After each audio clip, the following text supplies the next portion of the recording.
Welcome to Bible Mysteries. What if there are secrets in the Bible the world doesn't want you to know? You're listening to episode 142, Real Nightmares. Interview with Vicki Joy Anderson. Now here are your hosts, Scott and John.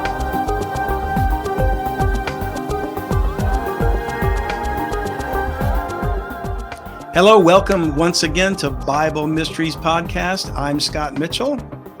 I'm John Potts, and this is the show that talks about things in the Bible the world doesn't want you to know. And boy, are we going to talk about something the world does not want you to know tonight. We are going to introduce our very special guest here in just a moment, but I want to let you know that this episode is brought to you by our premium subscribers who joined us in December of last year. And that is James and Joyce M, and I know them, by the way, they're dear friends, Bill H, Ray and Dee Ann G, Eduard K, and Debra B. Thank you all so much for subscribing. It's because of your support that this show is possible and that we can bring you such interesting topics and guests like my very special guest I'm going to introduce to you now. Vicki Joy, welcome to Bible Mysteries. Thank you. Thank you so much for having me. Great to be here. Well, we are delighted to have you. For those of you that may not know, Vicki Joy Anderson is the author of They Only Come Out at Night. This is her book, Exposing the Dark Weapon of Sleep Paralysis. I'll have links for you to locate where you can purchase this book on our show notes when we're done here. But Vicki attended the University of Northwestern in St. Paul, Minnesota. Are you from Minnesota? I am. I'm not there right now, but I was born and raised there, yes. So original Minnesotan, right? Yes, you bet. Well, Vicki received her Bachelor of Science degree in English with a writing emphasis and a major in Bible.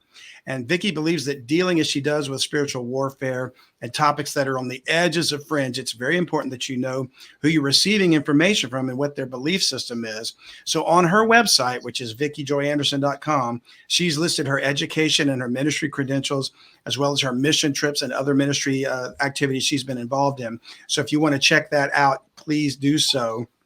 But Vicki believes she's called to address the sleep paralysis issues that plague so many believers and non-believers alike, shining light in the darkness, providing scriptural tools and weapons to help them break free from the dark ties that bind, and leading the unsaved to Jesus.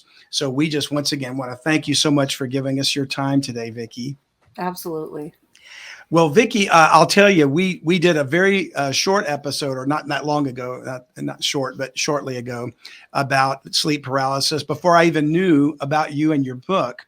So after we did that, we got tons of feedback from people. Oh, I went through something like that too. I suspect you hear that all the time, that people say, oh, that's so similar to what I've been through. Is that true? It is true. I think that the online statistics, depending where you're at, they'll say 17 to 50% of the population has experienced sleep paralysis at least once in their lifetime.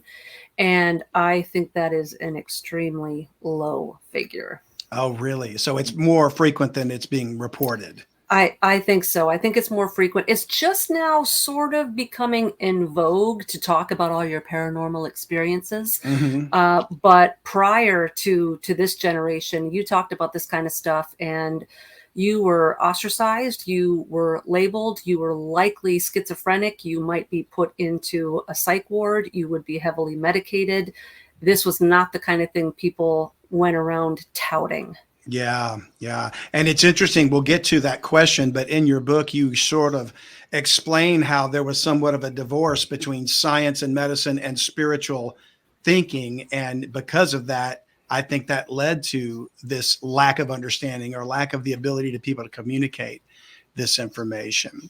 Absolutely. Well, we'll talk about that in a little bit more detail. But what I always like to do, Vicki, when I have a guest on is at first start by having you share your testimony with us. We'd love to hear how you came to know the Lord Jesus Christ. Sure. Well, it's very anticlimactic. Some people have their very exciting, Hollywood versions of what happened to them. I love hearing those stories because I love hearing all of the deep, deep wells that the long arm of Jesus can reach into. But Amen. my own story is pretty anticlimactic. I was raised in a Christian home. I actually don't have a memory of the day that I received Christ. My mom told me that I was at the kitchen table when we lived in Willow Grove, Pennsylvania as a kid, and that I prayed to receive Jesus when I was 3 years old. And I actually found a handwritten journal of hers after she passed away. And it was like a calendar. And on a particular day in May 1975, I think it was the 26th, but don't quote me on that. She actually said, Vicki prayed to receive Jesus. And so I have it like the date was May of 75. I didn't remember doing that. So in first grade, I went to a Christian school in Pennsylvania. Mhm. And I was a very literal child, and I still am very literal. And this person got up and gave a gospel presentation. And basically, this was the 70s. So it was like, if you have not prayed this prayer, you're going to hell kind of a thing, right? And I was like, oh no, I never prayed that prayer. I thought Jesus was my friend. So I had to cover my bases that day in first grade. And I prayed the prayer and I was all excited. And I ran home and I told my mom, I invited Jesus into my heart. And my mom, the stoic Swede that she was like, well, you already did that. So it was, but that was how I heard that about the original story. But I'm really glad for the time in first grade. I was probably 7 years old because I vividly remember that. And I remember when I prayed being filled with joy. Like I felt the presence of the Lord fill into me. And so that's something that I have in my arsenal. It's a solid memory. And when the enemy likes to come in and cause us on those doubts, I'm like, oh no, he was there. He came to me. He spoke to me. He's been with me from day one. And of that, I have no doubt. Amen. Well, we're going to get into some more of your story and how this all started when you were very young too. But, I'm always fascinated by the individuals that might think that children you can't be saved when they're that young, And I always say there's no limitations with God. I mean, every child's different, obviously. And depending on what you experience, especially something like you've experienced, I can see why a very young child would seek the Lord and seek to know that peace. I remember desiring to know him as a young child, but did not grow up in a Christian home and didn't actually get saved till I was 20. Wow. But I remember wanting to know him, as a very young child. So I do believe in childhood salvation. Absolutely. Absolutely. Well, speaking of childhood then, Vicki, you started having sleep paralysis episodes at the age of 3, I believe you said. Mm-hmm. And these continued like 2 and 3 episodes a week, not just random once in a blue moon. Tell us why you believe these attacks started. So I think that it's a multi-tentacled reason, even though it took me decades to unpack all of the reasons why I was a target. For years, I just thought I was having bad dreams. Yeah. Now, because I was raised in a Christian home and I did go to Sunday school, even as a little kid, I had a basic understanding of there's this bad guy who doesn't like us, Yeah. And so I had a concept of the devil, but obviously, it was a very unsophisticated understanding. But I knew that these dreams were something more. Mm-hmm. And because I would explain it to my mom. I had another one of those dreams last night is the way I would say it to her, even as a little child. And I knew that it was something spiritual because these entities would speak to me, not audibly, but wherever I was hearing the communication, and they were saying, we hate you. You're going to die. You're going to burn in hell. Your parents won't hear you scream. Like they would taunt. Right. And so they didn't come right out and say, I'm a demon. But anytime, something is saying, we are going to drag you to hell, even as a 3-year-old, you understand from a Sunday school perspective that this is the bad guy, right? Oh, absolutely. Well, how horrifying it would be. Terrifying, I should say. Very. Quick question for you. So, especially with your experience with sleep paralysis, that sounds pretty terrible right there. Yeah. But in your studies of it, is there different levels of it? Because I had always thought that, and maybe you need to give us a real good definition of it, because I think a lot of people out there probably don't fully understand. I personally had just thought it was something where you couldn't get out of bed, almost like this feeling of like, I can't even lift my arms is how I've had it described to me. But you're talking about voices speaking to you. I mean, that's demonic oppression.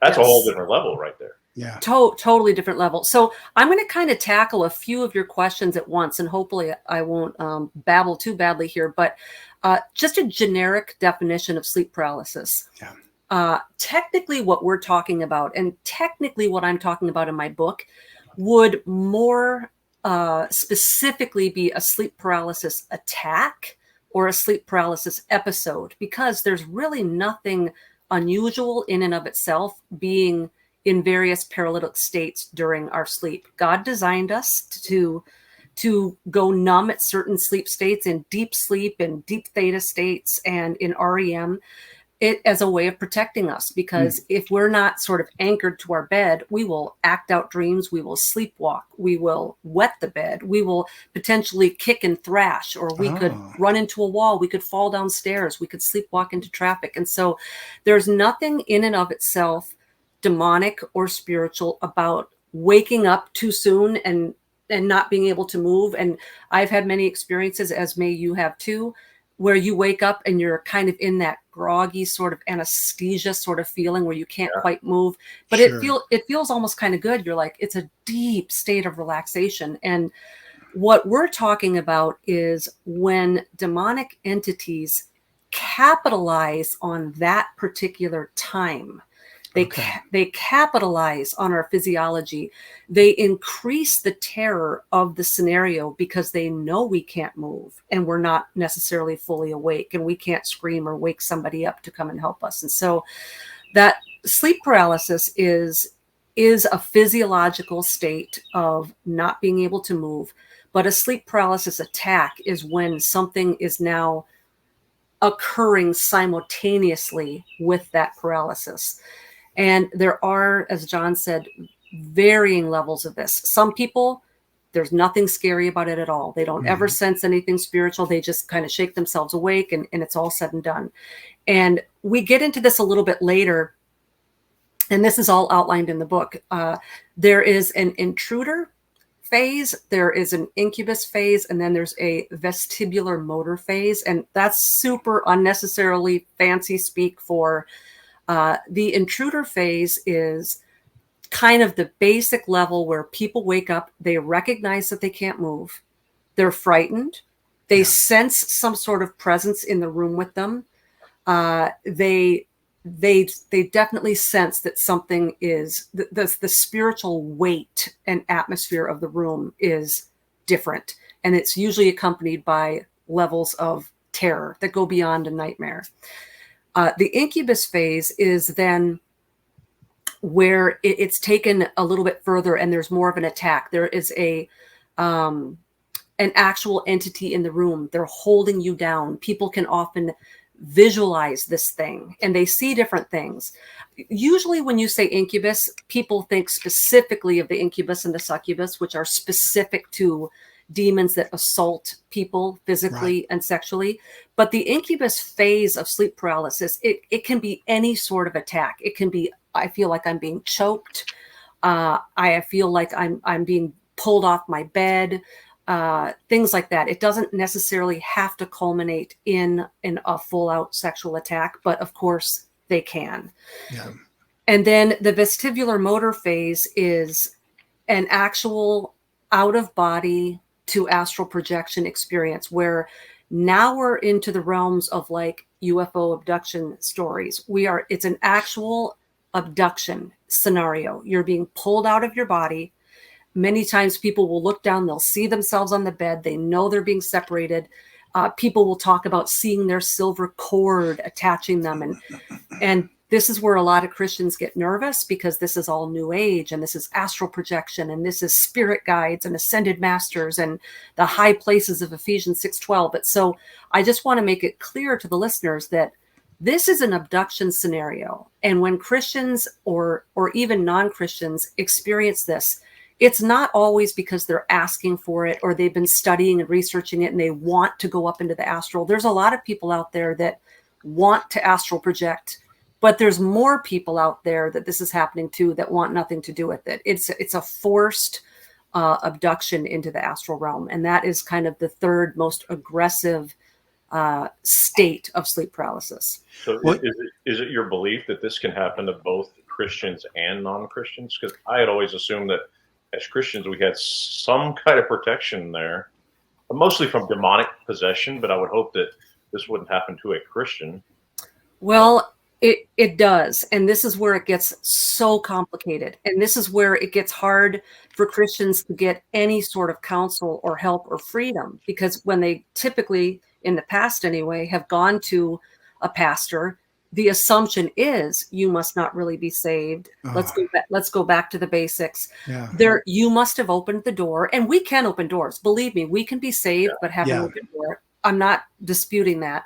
But it turns into, what sort of secret sin are you hiding? Are you committing adultery? Do you have a pornography issue? And so the victims are setting themselves up for judgment. They get the side eye from that point every time they walk into the church. Yeah. The veracity of their faith is questioned. They're put under the spotlight, so to speak. And so I have many theories as to why this can happen to Christians, and some of it gets a little bizarre, and this is where you lose a lot of people in the audience. So I'll kind of start out with the kid gloves. Yeah. Well, we want to know, excuse me, anything that you've discovered in your research in this, because that is a driving question for so many, that why is this happening and how can we avoid it or prevent it, those kind of things. So go ahead and speak up to what you just mentioned. Yeah, absolutely. So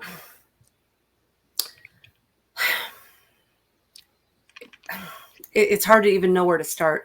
So the lowest lying fruit is, you can genuinely be a believer, but you could be a new believer, or you could have a deep-seated sin or bondage that you're still struggling with, that you're not quite handing over to God yet or being honest about. You can have open doors. So it can be a sin issue. This is where it gets complicated. And this also answers a bit of the question you asked at the beginning as to why was I a target as a child. Mm-hmm. There's many reasons, but here's another one of them. If you're a child and you're not out there playing with the Ouija board or listening to Iron Maiden or smoking pot, you're not doing any of that stuff, right? How is this little 3-year-old kid getting attacked? What I try to tell parents, and this is very unpopular now in the world, but biblically speaking, the God who is the same yesterday, today, and forever, he puts a hierarchy of authority on planet Earth, and it exists in heaven as well among the angels.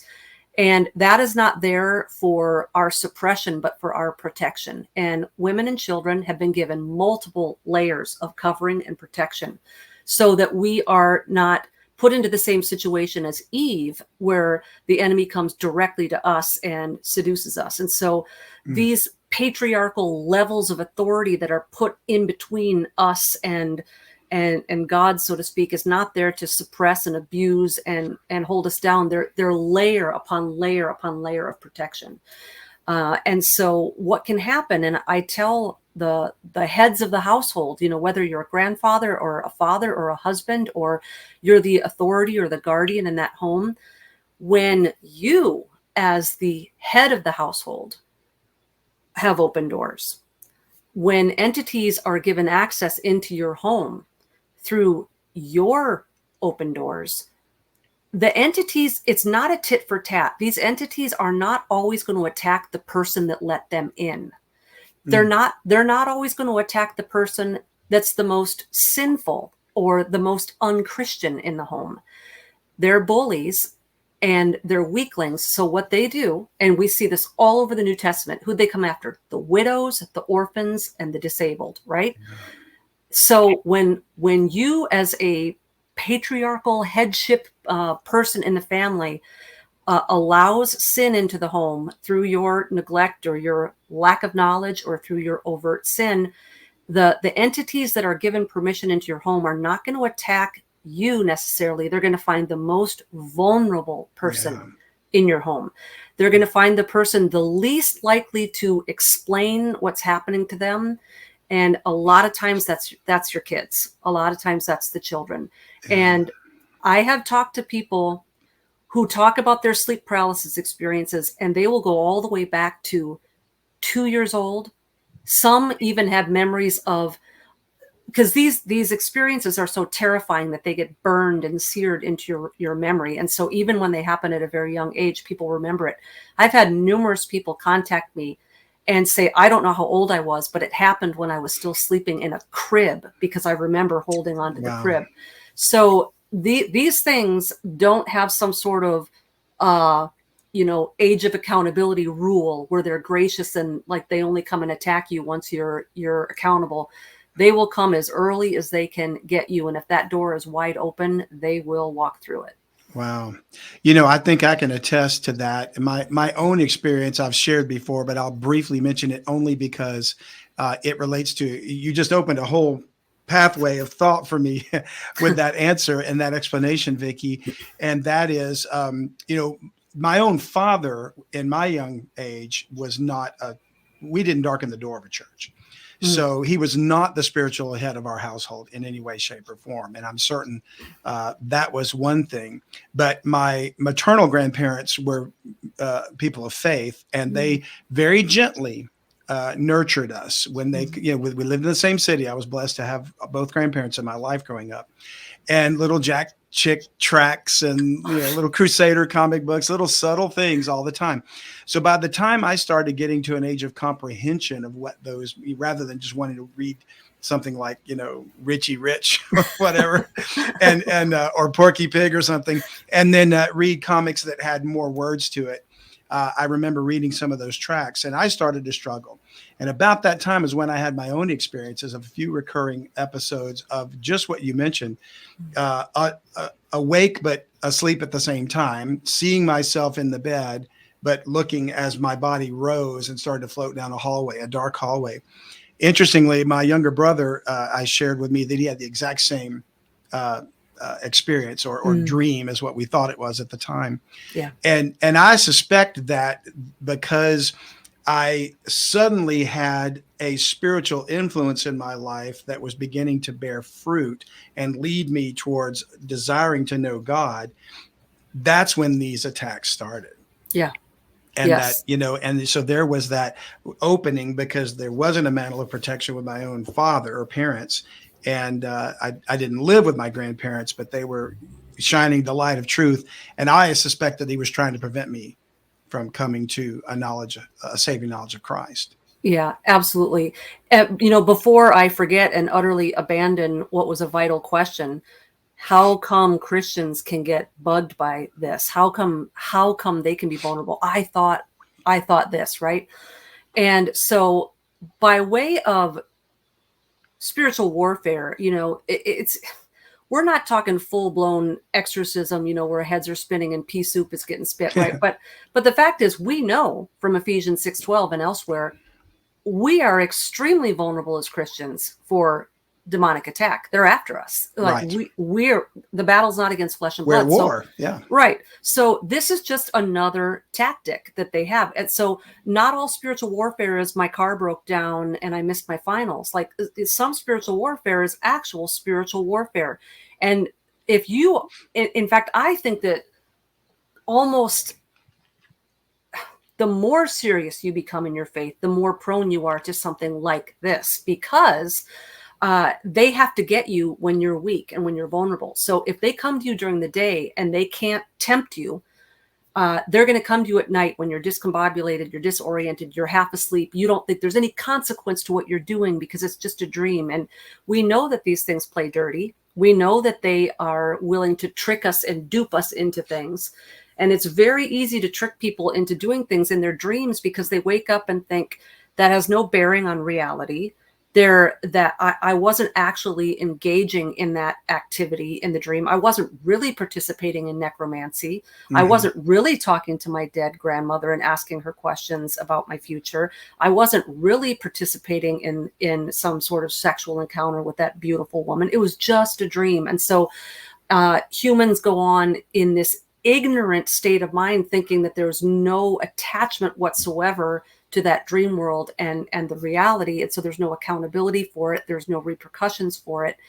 And yet the invitations that we would never give these things in our waking hours, we often give up to them in the sleeping hours, because we don't think that there's any reality to those situations. But a lot of times people are never able to connect the dots as to why certain things are happening in their waking life, because they don't make the connection that the fruit was eaten in the dream. And I'm not even talking about the drug, sex, rock and roll stuff that everybody goes to in their mind. I'm talking about like things like, I've talked to many people, and I even had this struggle myself. There's a disconnect between our faith and our love of Christ and our love of the word and our emotions, for example. So I used to always struggle with, I'm a Christian, I go to church, I am not an immoral person, I'm not promiscuous, I'm not messing with anything addictive substances, I don't have these secret things going on, I'm memorizing the word, I'm sharing the gospel, I'm not doing all these works because I think I'm going to get saved. I'm doing all of these things that is supposed to be the formula for having deep, welling over affections for God. Yeah. So where are my deep, overwhelming affections?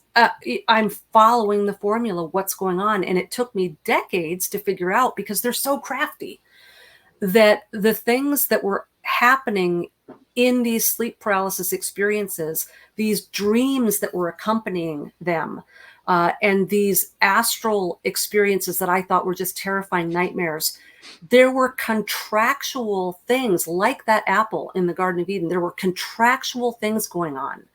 There were ceremonies going on in these dreams. It's not all just monsters saying boo and people waking up and saying they're scared. There's a method to their madness. There's a method. And so I hope I'm not losing people, but what I'm telling you is there are entire aspects of this sleep paralysis scenario that happen while we are in deep theta wave sleep. And they start out as nightmares, and we think it's just the dream, and we wake up from these bad dreams, and then the sleep paralysis experience starts. But that's just the tail end of the sleep paralysis experience. And a lot of times these dreams that we don't even really remember, there are covenants being made in these dreams, and we might not even remember them. We might poo-poo them as, hey man, it was just a dream. But these entities understand the legalities. They understand you gave me permission. I didn't know I was giving you permission. I don't care. You gave me permission. You opened this door. I asked to be invited in. And for people that think this sounds really far-fetched or not fair, and I hope this won't be controversial to people who are familiar with the scriptures, what I'm describing now with covenants and invitations, this isn't just Bram Stoker stuff. This isn't just vampire stuff. This isn't just shadow people and sleep paralysis. This isn't a rule of the ghoul. This is the rule of the spiritual realm, period. Jesus says, behold, I stand at the door and knock. If anyone opens the door and lets me in, I will step my foot over the threshold and come into your home and covenant with you, right? And so even Jesus Christ this is where people can get triggered. Jesus Christ bound himself to the rules that he made. There is a chasm between the spirit realm and the terrestrial realm, the astral plane and the terrestrial plane. There's a chasm, which is why when the watchers and the angels left their first estate, it was considered rebellion. They went into the terrestrial realm without those invitations. Right. And they broke the spiritual realm rule of invitation. And even Jesus Christ, who models that rule for all of his creation, politely, like a gentleman, knocks on the door. And if you say go away, he goes away. Now, the great thing about Jesus is he'll come back over and over and over and over again for you. But we know that these entities, they don't politely knock at the door. They bang at it. They trick you. They dupe you. They are Little Red Riding Hood's wolf dressed up like grandma, right? They're deceptive. They dress up like you're not going to let a demon in, but you're going to let your dearly departed grandmother, who you miss because you just buried her a week ago, in. You're going to be more susceptible if there's a disguise. And so we also know from John chapter, is it 10, that these things, if you don't let them in through the front gate, they burrow a hole through the back gate. They come in by another way because they're thieves and they're robbers and they're liars. Right. The sheepfold. Yeah. Yeah. That's a fascinating metaphor for that. But you're right. The Lord, he is bound by his word. He always honors his word. So if otherwise that's the age old question of why didn't he just appear and save us? We'd all believe if we saw him. Well, he wants people to accept him by faith. Mm-hmm. And just like you said, the Spirit draws us, but we have to receive the gift. We have to accept it. Would you say you were talking about these contracts and covenants? Is it possible? Because I know in the scriptures we read, like in where the sins of the father are visited upon the children to the third and fourth generation of them that hate him. And so it's possible that a child could be the victim of a covenant made by an ancestor, is it not? And that could carry down until they break the covenant somehow. Would that be true? Yeah, this was another one of the things that I was saying gets a little controversial when you start talking about how can a child or how can a Christian get reeled into this. If they're really saved, they should be protected from all of this.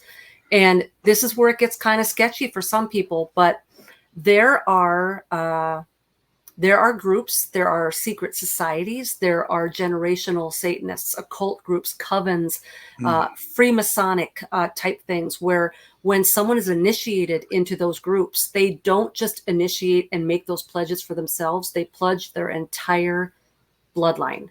So you could have a grandfather or a great grandfather and vaguely know because, you've got his Mason ring, that you might know. But what if you don't know? What if 7 generations removed, you had some grandpa from Scotland and you don't even know you're Scottish and he was a 32nd degree Scottish Rite Freemason? You'd never know. You're right. That's right. And I don't want that to be intimidating to Christians. Like, well, if I'll never know, because what the enemy loves to do with that is he loves then to bind people up in fear, where every single thing in the world then could potentially be that open door. And then you've got the Christians, and I'm not mocking, but you've got the Christians that are throwing away everything in their house and all the stuff that they bought overseas and every gift that's ever been given to them, because it could be a charged object from a witch. And they're not operating any longer than in a spirit of victory and warfare. They're operating in a spirit of fear. Like everything now in their home is a potential open door and threat. And so I go through this in one of the appendices in my book, and I call it prayer mapping. I got that from Russ Dizdar. You can call it whatever you want, but where you cut to the chase and you get alone with the Father. You get all your phones and your distractions and everything out of the way. You get a journal, you get a pen and paper, you get a Bible, and you pray and you ask the Father one question: what is the source of my sleep paralysis? Yeah. And there might be more than one source. I know in my case, I think there was 4 or 5. There might be more than one source, but so in other words, the Father might tell you more than one thing, but you're only asking that one question. It doesn't have to be complicated where you get some 20-page long prayer and you're praying over every single nefarious thing you can possibly think of until you're exhausted with it. And I've been there, but you just pray and say, what is the source? And then you just start brainstorming on a piece of paper. And it's going to start out with all the obvious things, like all the stuff, I got drunk in high school and, I stole a chapstick from a Walmart when I was 10. Like, you do all the stuff you can think of. But as you're praying, the Spirit will bring to mind things. And a lot of times things might come to mind that are obscure, or things that you might think, well, what would that have to do with it? It can be something like invisible friends you had as a child, innocent, but well, what were What was the nature of those invisible friends? What did they have? Did they have names? Where did you get those names from? Did they give you the name? What sort of conversations and play activity were you doing with these invisible friends? What sort of things were they teaching you? So it can be something just innocuous. But if you pray through those things, if you pray through your list out loud, if something on that list is one of the sources, the Father will make it known. Because it is not his will that we be left in darkness or left tricked, especially if we're pursuing truth. Yeah. And so for some people, it's going to take a lot more work. Some people I've worked with, one and done. They write me back, oh my gosh, I did it. And it was great. And it's been 6 months now and nothing's happened. And some people are like, it didn't work. And they have to dig deeper and deeper. And one of the things, kind of like the final kind of, rabbit in the hat that I give to believers. If you genuinely love the Lord and there's nothing between, and despite we all have flesh that we have to contend with, we're all sinners, but if I have brought everything before the Lord, I've confessed all these sins, I've gotten rid of everything, I'm working to kill this particular sin in my life, I'm out of ideas. There's one possible explanation left remaining. And I always tell people, exhaust all the other ones first, because everybody wants to be the one Job in the Sea of Peters, right? Everyone wants to be the one where I'm being persecuted for my righteousness. We all want to be that one guy, right? But if we are living in a time as we're drawing closer and closer and closer to the end, and I don't know if the end is a year away or 1,000 years away, but any way you slice it, we're one day closer to it than we were yesterday. I mean, we're moving forward. So if we are in this end time generation, or even if we're in the generation before, us and our children, we're being trained for a battle of proportions we've never seen on planet Earth before. It's a spiritual war that's going to go from the invisible to the visible. Right. And so there has to be training, and it has to go beyond just a spiritual warfare workshop once every couple of years at your church, or, okay, well, we're expositorily preaching through Ephesians, so we got to do the sermon on Ephesians 6:12. And so what I think is happening in some cases is that these people that are experiencing sleep paralysis for the course of decades, and it's intensifying and it's not going away, what you will find is those people go through a cycle. They start out defeated and exhausted. And we know from Daniel that he will wear out the saints. And this is a great tactic for wearing out saints when you can't sleep at night. But there's a point then where they're like, I'm sick of this. And then they start to wield their sword offensively rather than defensively. They learn that the name of Jesus will cause these things to flee, but there's a difference between Jesus help me, Jesus help me, Jesus help me, Jesus help me, and in the name of Jesus, get out. Yeah. There's a difference there. And so authority. So what happened to me here's the upshot and the downshot to my 47 years of this. The downshot is it's exhausting. It can be spiritually confusing. The enemy can get in there and confuse you as to the veracity of your own faith. You can wonder why you're being attacked. You can wonder what you're doing wrong. You can be scared to go to bed at night. You become a night owl and it affects your physical health. There's all sorts of things about it. But if you continue to walk with the Lord and you continue to pursue truth, what happens over the course of decades is, whether you realize it or not, you have had first-hand spiritual warfare training. Yeah. You have been encountering actual demonic entities, and you've been learning your authority in Jesus. You have been learning how to go from terrorized to fearless. You've been learning courage. You've been learning how to put on your armor. You've been learning how to memorize and wield the scriptures and the word of God. And no believer who goes through this type of warfare for any number of years is not going to come out of the crucible with the metal tested and prepared, because what is going to happen my people perish for lack of knowledge, and then an end times army shows up on earth and we're all terrified and don't know what to do.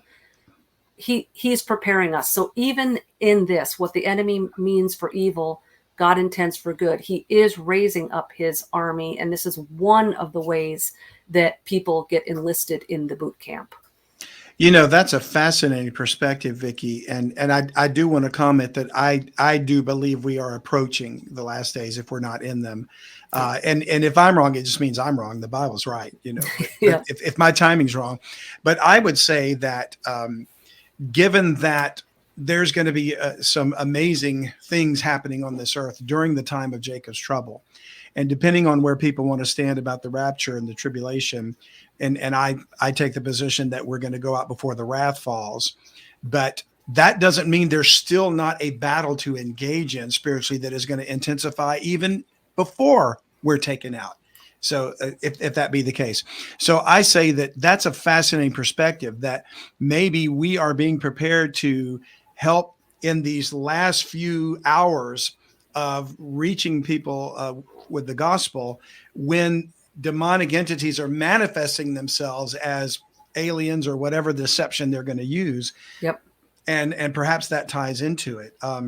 That's a fascinating. In fact, that reminds me that in the book you suggest that we're going to hear more and more discussion about sleep paralysis as UFOs and aliens and paranormal things, activity become more mainstream. And we're seeing that in media everywhere now, becoming more mainstream.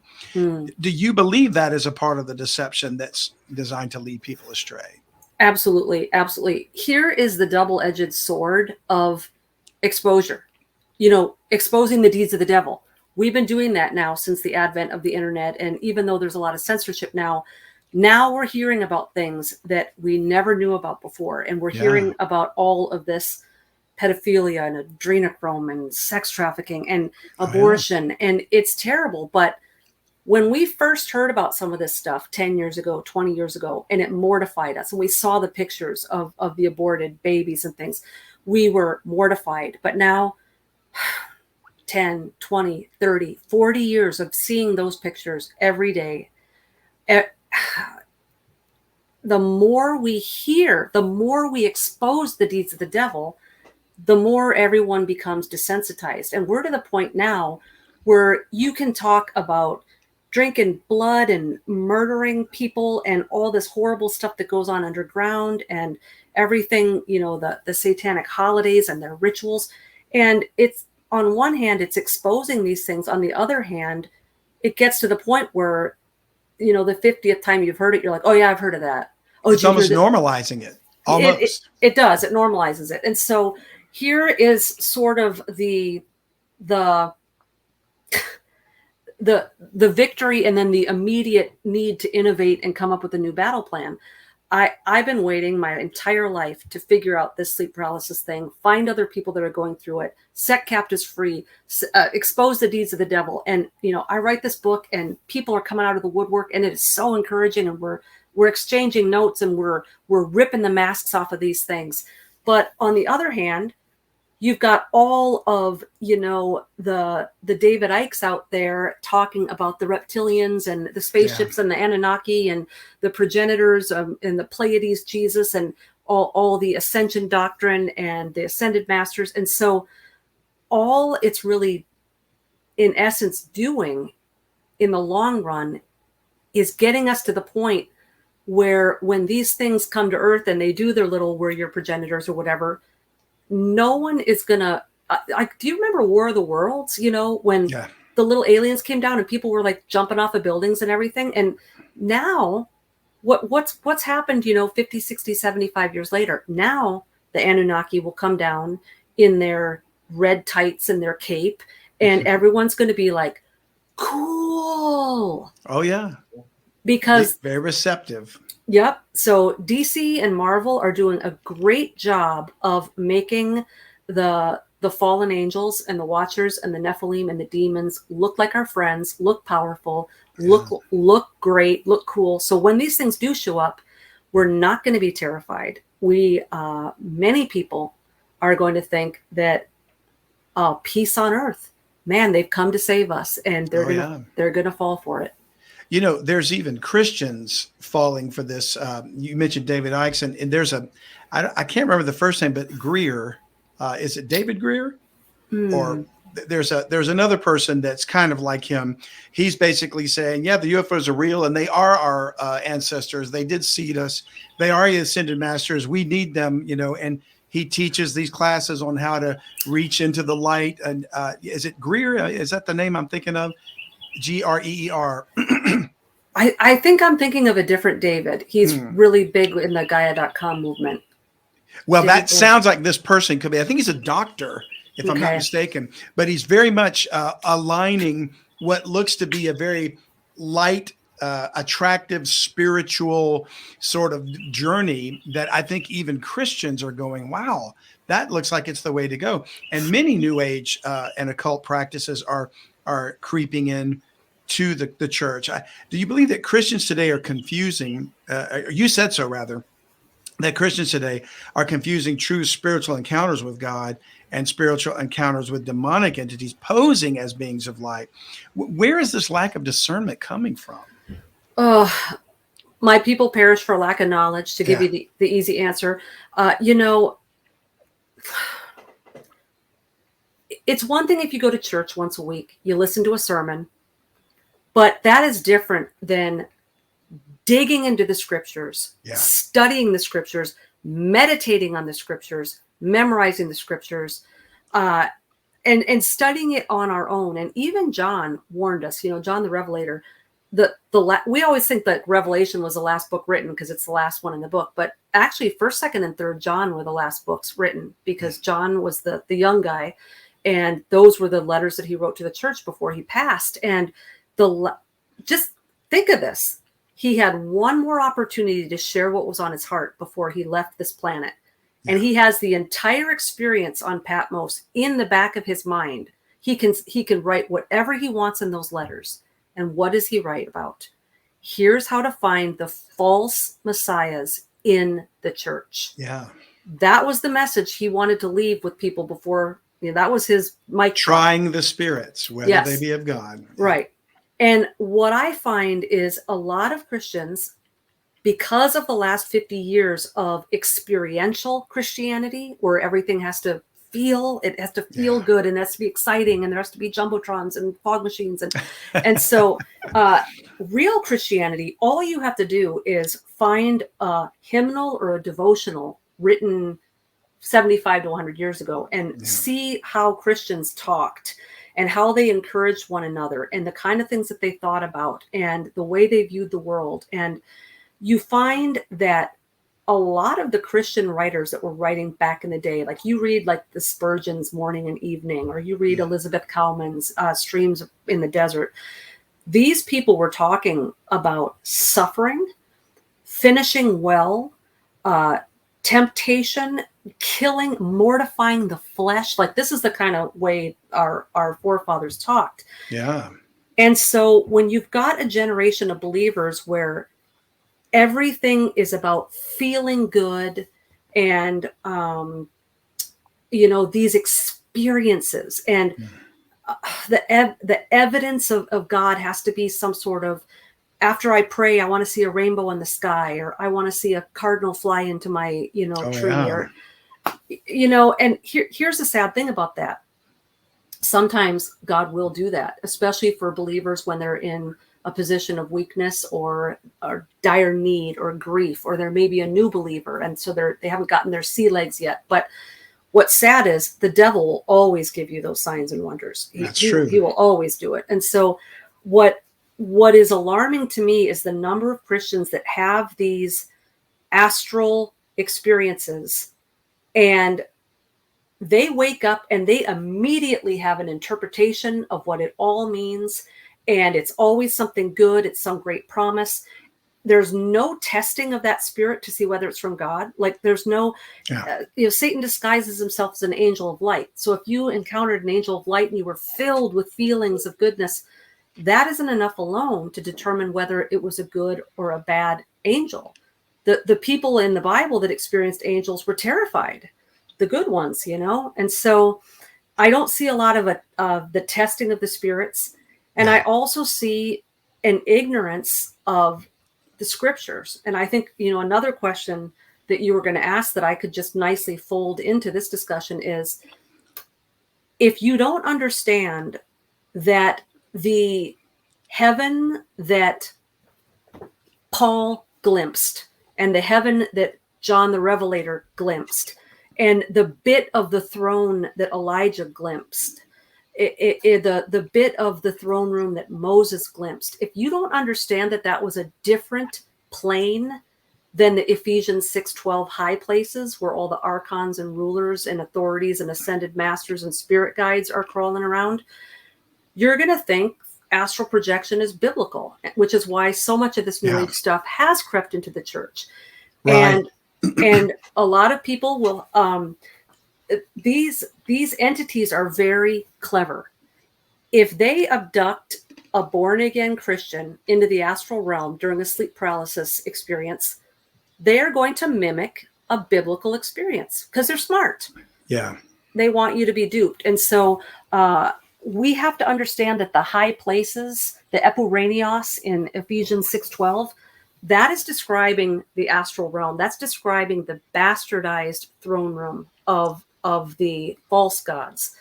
And we also have to recognize that the individuals in the Bible who saw the throne room of God were taken up. They weren't reading books and meditating and, taking ayahuasca, and they weren't on a mission to get into the throne room. The people in the scripture that were on a mission to get into the throne room, like Nimrod's buddies, they wanted to get into the throne room for a much different purpose. And so if God wants to bring a believer into his presence, he can do it. Yeah. But that is much different than going to bed at night, doing deep breathing Eastern meditation and willing yourself out of your body. That's not how we get into the presence of God. Yeah. If you enjoyed this video, please like, share, and subscribe to our channel. To gain access to bonus ad-free content, consider supporting us and becoming a premium podcast subscriber at BibleMysteriesPodcast.com.